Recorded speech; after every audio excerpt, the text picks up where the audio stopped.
As members of the Canadian Armed Forces, we work hard every day to defend values of peace and freedom, both at home and around the world. It's a proud legacy that stretches back across Canada's history, from Confederation through to the First and Second World Wars, all the way to Korea and Afghanistan. And we carry on this important work today. Canadian Armed Forces members are stationed all across the globe, supporting our allies and partners wherever they need. For example, approximately 2,000 Canadian Armed Forces members are in Central and Eastern Europe, working with our allies to deter Russian aggression in that region. In Latvia, Canada leads more than 4,000 troops from 10 other NATO nations, demonstrating NATO's determination to defend the borders of its member states. We are also sharing our knowledge with other militaries to help them build their skills and capacities, including Ukrainian troops who are fighting desperately for peace and prosperity in their homeland. CAF members are also patrolling waters at home and around the world to protect people from danger. And through Operation Nanook, they're conducting annual military exercises in Canada's north, along with our allies, to ensure that the Arctic is safe and secure. And it can be difficult work. Sometimes we're deployed away from our loved ones. Sometimes we must step in and help people going through really difficult situations. And sometimes we need to put the safety of others above our own. Some people have lost their lives while serving our country, and others have returned home with life-changing injuries, both physical and mental.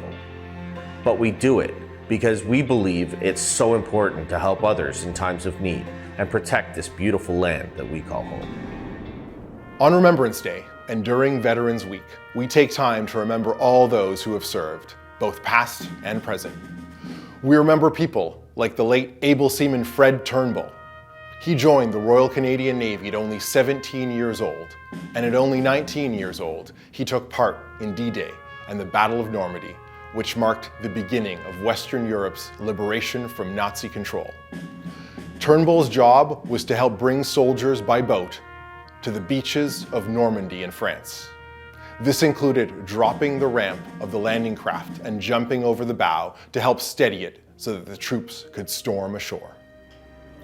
It was a scary and dangerous position to be in, as he was exposed to enemy fire. But Turnbull said, "You just have a job to do, and you do it." He would return to the beaches of Normandy 4 times to deliver supplies. Because of his efforts, he was awarded France's highest decoration for service, the Legion of Honor. We remember Turnbull and the thousands of Canadians who put their lives on the line during the Second World War to defend peace, freedom, democracy, and human rights for all. We also remember the 40,000 Canadians who fought in the war in Afghanistan. People like Corporal Ainsworth Dyer. On April 17th, 2002, he was taking part in a night training when his position was accidentally bombed by an American warplane. Dyer and 3 other Canadian soldiers were killed, and another 8 were injured. This unfortunate tragedy reminds us that members of the Canadian Armed Forces take on a risk both in combat and in training while fighting for rights and freedoms of those around the world. A memorial footbridge is named after Dyer in Edmonton, Alberta. The plaque on it summarizes the legacy he leaves behind. It says, "Ainsworth was a man who loved his country and died to keep us free." During Veterans Week, we also remember those who have served more recently. People like Sergeant Vincent C. Benoit, Master Corporal Alexandre Fortin, and Master Corporal Matthew Henry, all search and rescue technicians. On December 27, 2023, a plane went down about 300 kilometers north of Yellowknife. All 3 members parachuted into cold and windy conditions to assist the 8 passengers and 2 crew members. They brought medical supplies, food, and survival gear into the dark night. They tended to the injuries and put up shelters to protect the passengers from the harsh elements. They kept the passengers and crew safe until morning, when a helicopter was able to access the site. Because of these search and rescue technicians, they prevented loss of life and ensured all passengers and crew returned home to their loved ones. We also think of people like Captain Jackie Ruiz, a Chinook helicopter pilot. She knew she wanted to be a pilot ever since she was a kid. Captain Ruiz's first deployment was on Operation Presence. Through this mission, the Canadian Armed Forces supported the United Nations peacekeeping mission in Mali for more than 5 years. Captain Ruiz's role was to bring medical teams to people who were injured and then bring the injured to the hospital. She said that while she loved flying, each time she got to do it, it meant someone else was having a terrible day. But she said she took comfort in knowing that she was helping others during their most difficult moments.